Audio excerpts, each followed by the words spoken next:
দিঠি সেনগুপ্ত হাজির।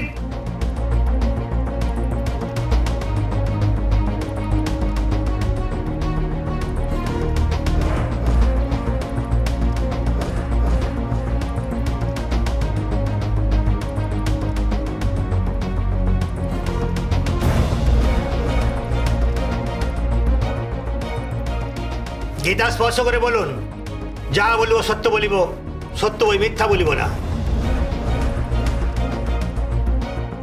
যা বলিব সত্য বলিব, সত্য বই মিথ্যা বলিব না।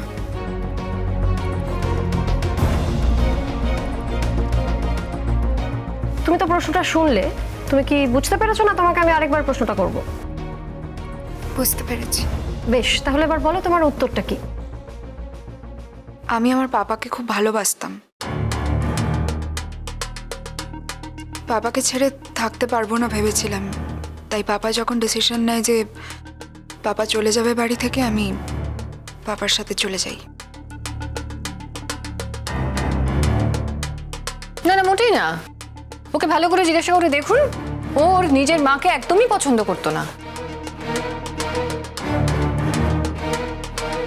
হ্যাঁ, অন্তত 1000টা এভিডেন্স আমার কাছে এই ব্যাপারে আছে। ওরা যেটা বলছে সেটা সত্যি বলছে। আসলে আমি ছোটবেলা থেকেই দেখেছি যে আমার পরিবারের সবাই, স্পেশালি আমার পাপা, মাকে সবসময় নেগলেক্ট করেছে, সবসময় ইগনোর করেছে। আমার ঠাম্মি সারা দিন মাকে অপমান করেছে। তাই আমিও ধরেই নিয়েছিলাম যে মাকে বোধহয় টেকেন ফর গ্রান্টেড করা যায়। মাকে টেকেন ফর গ্রান্টেড করেই রেখেছিলাম। আমি ধরেই নিয়েছিলাম যে আমার মা আর বাকি 5 জনের মতো নয়। আমার মা কিছুই পারে না। আর সেই সময় আমার কাছে একমাত্র উদাহরণ ছিল জুন গুহ, যিনি সব কিছু পারেন। আর আমি এটাই বিশ্বাস করতাম যে জুন গুহ যা পারে সেটা আর কেউ পারে না। তাই পাপা যখন ডিসিশন নেয় যে পাপা জুন গুহর বাড়িতে গিয়ে থাকবে, তখন আমিও পাপার সাথে চলে যাই। কিন্তু সেখানে গিয়ে বুঝতে পারি যে জুন গুহ আসলে তার বাচ্চার ন্যানির মতো আমাকে ট্রিট করছেন। তার বাচ্চাকে পার্কে নিয়ে যাওয়া থেকে শুরু করে নিজের পড়াশোনা কম্প্রোমাইজ করে তার বাচ্চাকে সময় দেওয়া, সব কিছু করতাম আমি। কোনো দিন পরীক্ষার জন্য যদি আমি তার বাচ্চাকে পার্কে ঘুরতে নিয়ে যেতে না পারতাম, তাহলেও আমাকে খুব খারাপ ব্যবহার সহ্য করতে হতো। আমার ওপর খুব টর্চার হতো, এমনকি আমাকে ঠিকমতো খেতে পর্যন্ত দেওয়া হতো না। এই সব কিছু আমি সহ্য করতে পারছিলাম না, অথচ আমি মায়ের কাছে ফিরেও যেতে পারছিলাম না। কারণ আমি নিজেই তো মাকে ছেড়ে চলে এসেছিলাম। মায়ের জন্য ভেতর ভেতর খুব কষ্ট হতো আমার।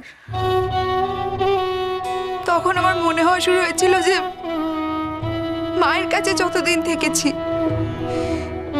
আমি মায়ের কষ্ট একদম বুঝতে পারিনি, অথচ মা আমাকে কখনো কোনো কষ্ট বুঝতেই দেয়নি। সব সময় কত যত্ন করেছে, কত যত্ন করে খাইয়েছে। আমার পরীক্ষার সময় যখন আমি পড়েছি, তখন ঘন্টার পর ঘন্টা আমার কাছে বসে থেকেছে। আসলে মা কখনো আমাকে বুঝতেই দেয়নি যে জীবনে অসুবিধে বলে কিছু আছে। আর এরকম সময় আমি মায়ের কাছে ফিরতেও পারছিলাম না, জুনঘোর কাছ থেকে বেরোতেও পারছিলাম না। বাবা সব জানতো, বাবা অনেকবার ফাইটও করেছে আমার জন্য। কিন্তু জুনঘোর মতো মহিলারা তো নিজের স্বার্থ ছাড়া কিচ্ছু বোঝে না। নিজের স্বার্থ পূরণ হয়ে গেলে তারা তো আর কাউকে চেনে না, কিচ্ছু জানে না তখন।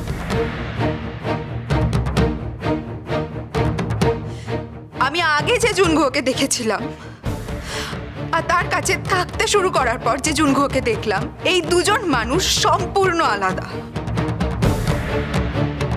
তাই আমি এই সময় সাংঘাতিক ডিপ্রেশনের মধ্যে চলে আসি এবং আত্মহত্যার চেষ্টা করি।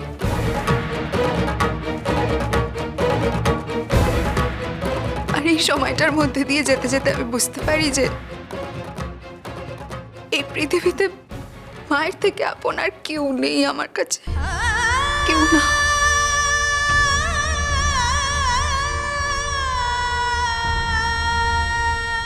ইওর অনার, আমরা একটি অল্প বয়সী মেয়ের সাংঘাতিক মর্মবেদনার কথা শুনলাম। মিঠি, আমাকে একটা কথা বলো। তুমি একটু আগে বলছিলে যে তুমি তোমার পাপাকে সাংঘাতিক ভালোবাসতে। তুমি কি বলতে চাইছো যে এখন আর তুমি তোমার বাবাকে ততটা ভালোবাসো না? সত্যি কথা বলতে আমার পাপা সারা জীবন ধরে মাকে যতটা অসম্মান করেছে, যতটা অপমান করেছে, এমনকি আমার মায়ের জীবনে যে আজকে এই দিনটা এসেছে, এটা শুধুমাত্র আমার পাপার জন্য। আমার মায়ের সারা জীবন ধরে যত অপমান হয়েছে, যত অসম্মান হয়েছে, সবটা আমার পাপার জন্য।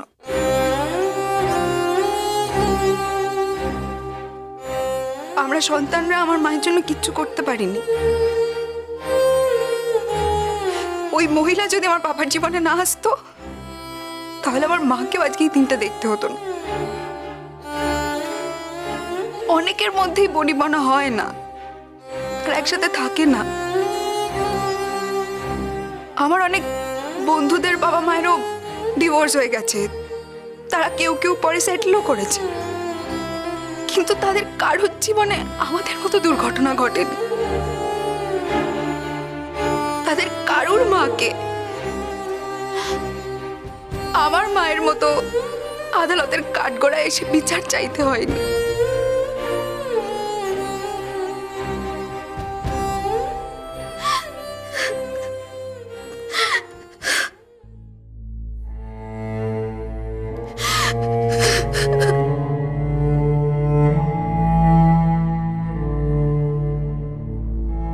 ঠিক আছে, তুমি বসো, গিয়ে বসো।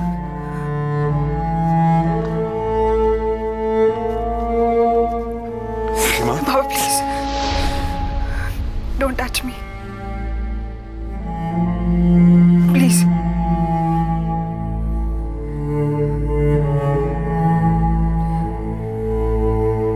ইওর অনার, ইওর অনার, আদালতটা কোনো নাটকের মহড়া কক্ষ নয় যে এখানে আমাদেরকে এইগুলো দেখতে হবে। আমরা এখানে এসেছি দোষ গুণের বিচার করতে, কোনো নাটক দেখতে নয় ইওর অনার। প্রথমত আপনি ভদ্রভাবে কথা বলুন, দ্বিতীয়ত আপনি সীমা ছাড়াবেন না। আপনি তো দেখলেন এইটুকু মেয়ে কতটা ট্রমাটাইজড, কতটা কষ্টে আছে, সেটা আপনাকে কোনোভাবে টাচ করলো না। না না, আমি বুঝতে পারছি যে আপনি আপনার ক্লায়েন্টকে কথা দিয়েছেন, তিনি যতই অন্যায় করে থাকুক না কেন আপনি তাকে বাঁচিয়ে দেবেন। আই আন্ডারস্ট্যান্ড, এটা আপনার পেশার প্রতি আপনার কমিটমেন্ট, কিন্তু মানুষের প্রতি কি আপনার অ্যাবসলিউটলি কোনো কমিটমেন্ট নেই? না, আমাদের প্রত্যেকেরই একটা পেশা আছে, সেটা আমাদের পরিচয়, কিন্তু তার বাইরেও আমাদের একটা পরিচয় বোধহয় আছে, যে আমরা মানুষ। অসাধারণ, আপনি তো অসাধারণ জ্ঞানের বাণী দেন ইওর অনার। আমি এই আদালত কক্ষে আমার বিপক্ষীয় বন্ধুর কাছ থেকে এই জ্ঞানের বাণী অর্জন করতে আসিনি, আর উনি মহাভারতের কোনো চরিত্র নন যে ওনার জ্ঞানের বাণী আমাকে শুনতে হবে। ইওর অনার, আমার বিপক্ষীয় বন্ধু যদি এই ব্যবহার চালিয়ে যেতে থাকেন, তাহলে আমার পক্ষে তো কাজ চালিয়ে যাওয়া সম্ভব না। আপনারা দুজনেই শান্ত হন।